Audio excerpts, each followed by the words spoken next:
जय श्री गणेश। नमस्कार, मैं आचार्य संजय द्विवेदी। मेरे समस्त प्रबुद्ध दर्शकों का मेरे चैनल पर हार्दिक स्वागत है। आज मैं नवग्रहों में युवराज बुध के राशि परिवर्तन प्रभाव को लेकर आपके सम्मुख उपस्थित हूं। युवराज बुध अपनी राशि का परिवर्तन करने जा रहे हैं तथा 20 फरवरी से अपनी वर्तमान मकर राशि को छोड़कर शनिदेव की ही मूल त्रिकोण राशि कुंभ राशि में प्रवेश करेंगे। अब क्योंकि ये एक विशिष्ट परिवर्तन होने जा रहा है, क्योंकि जिस राशि में बुध का परिवर्तन होगा वहां पर राशि के स्वामी स्वयं शनिदेव का गोचर चल रहा है तथा वहां पर 13 फरवरी के पश्चात सूर्यदेव भी पहुंच चुके हैं, जिसके कारण 20 फरवरी से कुंभ राशि में त्रिग्रही योग का निर्माण होने जा रहा है। अब जब ये एक अनुकूल परिवर्तन है, क्योंकि ज्योतिष शास्त्र के अनुसार जब भी कोई ग्रह अपनी स्वयं की राशि में जाता है, मित्र राशि में जाता है अथवा अपनी उच्च राशि में जाता है, तो उसका बल बढ़ जाता है, उसके प्रभाव में वृद्धि हो जाती है, तब वो सबसे सकारात्मक परिणाम देने लगता है, जो समस्त राशियों के लिए विशेष रूप से लाभान्वित करने वाला होता है। नौ ग्रहों में युवराज बुध अपना संपूर्ण प्रभाव त्वरित प्रदान कर देते हैं। क्विक रिस्पॉन्स प्लैनेट है तथा एकमात्र बुध ही ऐसे ग्रह हैं जो इस जगत के समस्त क्षेत्रों में अपना कार्यकर्तृत्व प्रदान करते हैं।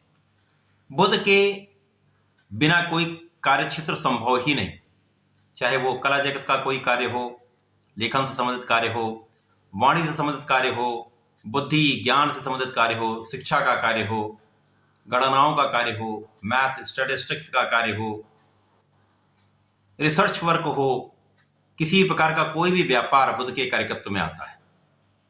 तो ये बुध का परिवर्तन सदा ही अत्यंत महत्वपूर्ण होता है।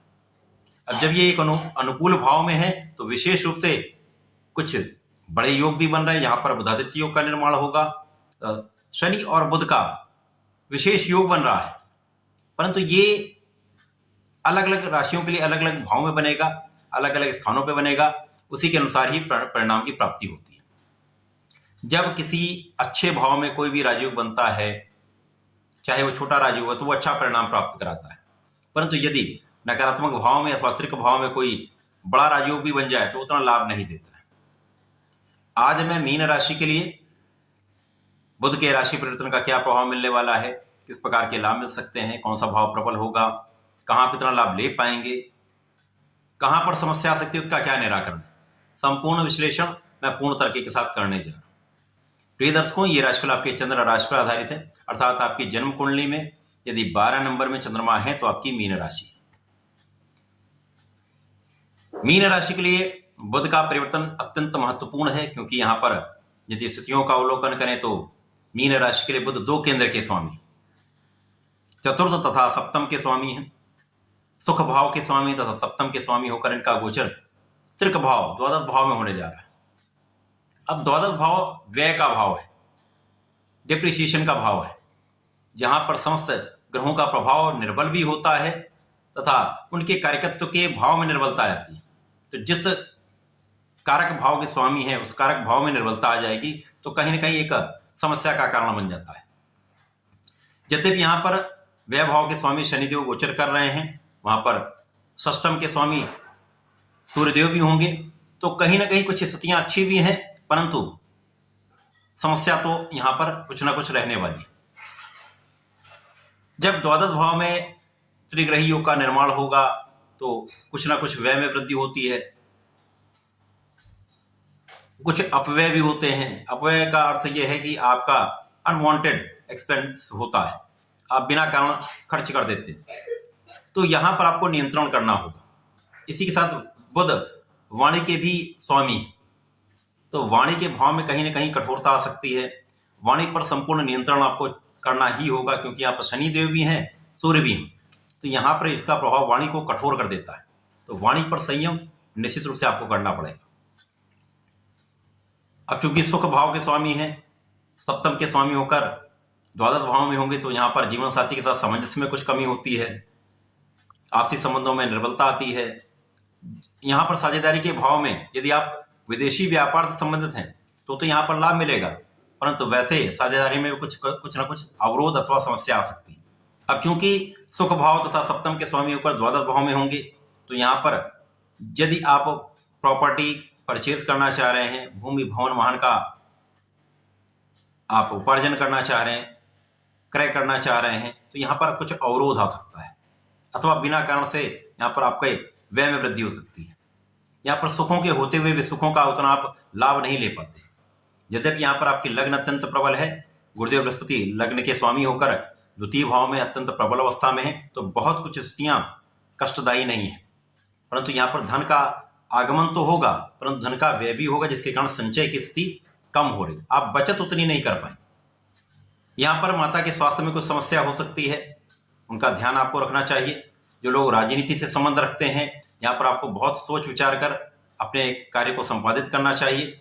जनता के साथ संपूर्ण सामंजस्य बनाकर चलना चाहिए। कोई भी ऐसा कार्य ना करें जो जस्टिफाइड ना हो। यदि आप कहीं पर भी जरा सा भी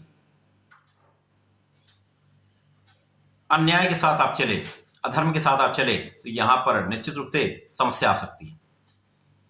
कार्यक्षेत्र में बहुत बड़ी समस्या नहीं है, क्योंकि कार्यक्षेत्र के स्वामी स्वयं गुरुदेव हैं, तो कार्यक्षेत्र में तो कहीं ना कहीं सामंजस्य बना रहेगा। कार्यक्षेत्र में आप आगे बढ़ते रहेंगे, परंतु सुखों के होते हुए सुखों का उतना लाभ आप नहीं ले पाए, मन कहीं ना कहीं व्यथित रहेगा। इसी प्रकार से यहां पर सूर्य जो साथ में होंगे वो धातु योग में होंगे, शनि के साथ में होंगे। यहां पर आपके रोगों पर आपकी विजय निश्चित रूप से होने वाली है। यहाँ पर कानूनी समस्याएं यदि चल रही हैं तो कानूनी समस्याओं में आपका पक्ष अत्यंत बलवान रहने वाला है, कानूनी समस्याओं में आप विजयी रहने वाले हैं। शत्रुओं पर पूर्ण रूप से आपकी विजय होगी, परंतु यहाँ पर एलर्जी की समस्या हो सकती है, मौसम के कुछ रोग हो सकते हैं, अथवा स्किन से संबंधित कुछ डिसऑर्डर्स हो सकते हैं। यहाँ पर अपने स्वास्थ्य का आपको ध्यान रखना चाहिए, भोग विलास पर नियंत्रण रखना चाहिए, खाने पीने पर पूर्ण नियंत्रण रखना चाहिए, जिससे स्वास्थ्य समस्याएं कम से कम हो पाए। तो बहुत कोई बड़ी समस्या यहाँ नहीं आने वाली है, परंतु ध्यान रखना ही उपाय है। यदि आप सजग रहेंगे तो समस्याओं से बचकर रहेंगे।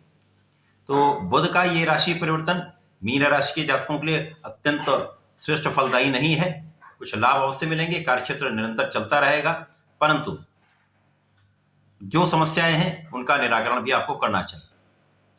मीन राशि के जातकों को नियमित रूप से भगवान श्री गणपति की शरण में रहना चाहिए। वर्तमान समय में प्रत्येक बुधवार को श्री गणपति महाराज के चरणों में पीले पुष्प का अर्पण करें, हरी दूर्वा का अर्पण करें, भोग लगाएं तथा ओम गंगणपतये नमः का कम से कम 3 माला का जप कर लें। यदि हो सके तो संकर्णासन श्री गणेशोत्तम का यदि पाठ नित्य एक बार कर लेते हैं तो समस्त कष्टों से भी बच जाएंगे, आप जीवन में आगे भी बढ़ेंगे, समस्याओं और अवरोधों को दूर करते हुए सफलता प्राप्ति करेंगे। तो ऐसा करके इसका लाभ लें। धन्यवाद, नमस्कार।